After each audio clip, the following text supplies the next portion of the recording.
Hey, you say it's a merry way day. I flipped way your way. Sun is up. I forgot all of the directions you gave me, and look at this. What is going on? Oh, please help me. Alison Sassoon.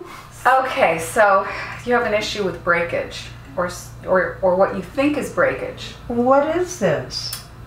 Well, what we don't know is that if you never colored your hair, would it still be the same? Would your hair grow to a certain length and then fall out of the follicle? I have done what they've called shedding. I went to a hairdresser and she said, "Oh, you're shedding, dear." I said, "Shedding? I'm not a dog." What's that mean? Well, here's what I think I would do if I was shedding. I would pick up the hair and look at it through a magnifying glass to see if there's a bulb on the end of it, which means it isn't breakage, it's hair loss. Did it fall out of the follicle? Like when you pull a hair out of the follicle, you look on the end of it, you see a little bulb on the end of it. Right. So if you see hair, you need to know if it's broken off hair or fallen out hair. Could you look at my hair with the magnifying glass? Well, I don't want to pull it out of your head. Oh, it's real easy. My hair, oh, you could comb it and it falls out. So I'm giving it a little bit of pull and I'm not getting anything. Oh, there we go. You'll always get something. Okay, she's got it. She has the hair. Feel it. You can feel the little bulb on the end of it. Yes. Okay. So that's a hair that just slid out of the follicle. That's not a broken hair. So here's another one, and it's shorter. Feel the end of that. You can see the bulb on that one. Yes. So that's a shorter hair. It didn't grow as long as this hair before it fell out. Theoretically, hair has a life cycle. That could be 14 inches, it could be 2 inches. If it's falling out at 2 inches, it's not breakage. So then you're posed with the question, if my hair is going to be a certain length, do I want it to be gray or do I want it to be blonde? I want it to be blonde. Okay.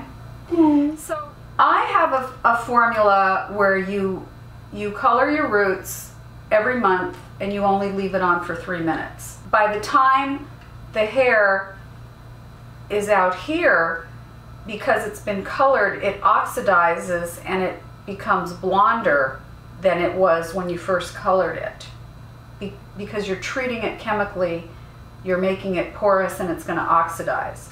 So your hair will be blonde on the ends without having bleached it. Is this a miracle? I believe in miracles. Are you going to show us how you do this? I'm going to give you some really important tricks. So the last time we got together, I gave you instructions on how to keep your hair colored, how to maintain it. The first thing you need to do now is get a card. Is this a report card? Wait a minute. Oh, it's not a report card. Okay. Okay. This is a system. So you're going to color your hair as per instructions I give you. You're going to write the instructions down.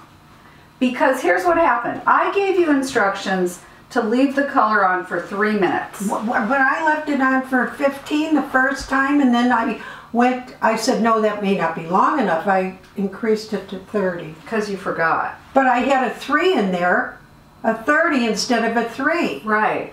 Big problem. Your fragile, beautiful hair needs directions. So we're going to write it down, and you're going to have a system now. Because every time you do your hair, you're going to write what you did and when you did it. And this way, it's more organized. Hair is not random growth, it's consistent growth. Because your hair grows a ½ inch a month, when you color your hair, it should be consistent. It doesn't grow randomly an inch this month, nothing the next month. So, so really you should color your hair a consistent amount of time between coloring. You decide if it's 3 weeks, 4 weeks, 5 weeks, 6 weeks. Oh, Okay. And then write it down, because you're not going to remember when you colored it last. You're right.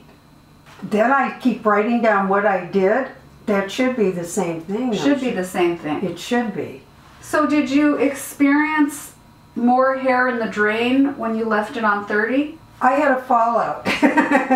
I mean, I thought it was another product too that I used, and it was and I would say this to anyone right now, that it said that it had no chemicals, no preservatives. It was probably rotten, because when I put it on my hair from, I won't say a very famous organic supply company, it was like a gel. I had to actually take my fingers and pull it out. That brings up a good point.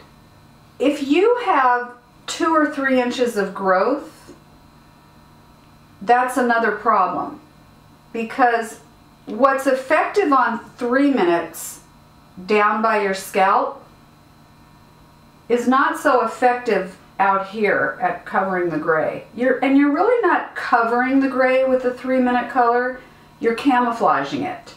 So you want to do it every time you have a 1/2 inch of growth, which is pretty much every month. You want to put it on your scalp, leave it on 3 minutes, and wash it off. You want to do that every month. Can I just do this part and then at another point just do the back? You're not going to have as good results as if you do the whole thing. But you could do it every other time. You could just do the front. Because, you know, a lot of people see it in here after the first month, and the rest is okay. Right. You just don't want to have 3 inches of regrowth when you color your hair. Why? Because it doesn't cover the gray as well, and it's not as even. You're going to have bands if you do it that way. Okay. Oh. Well, is there hope here? Yes, there's hope. So if I start doing it correctly, in about, say, 6 months, I should see a nice 3 inches that's evening out, right? Yeah. Well, how often do some people come to you? I have some people that come every 2 weeks. Really? I do. And I have people that come every 3 weeks that after 10 days apply some kind of powdery covering that washes off. Why do they come so frequently? Do they have darker hair? Oh no, they have white hair, whiter hair. Whiter hair? White hair. Why do they need that more? Well, some people, not everybody, when their growth comes in, they look like they're bald after about 10 days. So these powders that you apply with a brush are actually very good for covering up that regrowth in between color. You don't want to really color it every 10 days. No, that's so much. You have to have overlapping then. Yeah. Okay. Yeah. Because you do need a certain amount to control overlap, don't you? Yes, but also when you maintain your hair color, you need to think about what's happening out here because of what you do over here. When you color your hair every month over here, it's not just about covering your roots. It's about the result that's going to end up out here. Aha. Okay? Oh, okay. Well, let's see what we're going to do here, Alison. Okay. I'm at your mercy. Okay. I'm going to do what we did last time. Okay. You bake it. Sun is up, happy, happy, happy day. Love, love.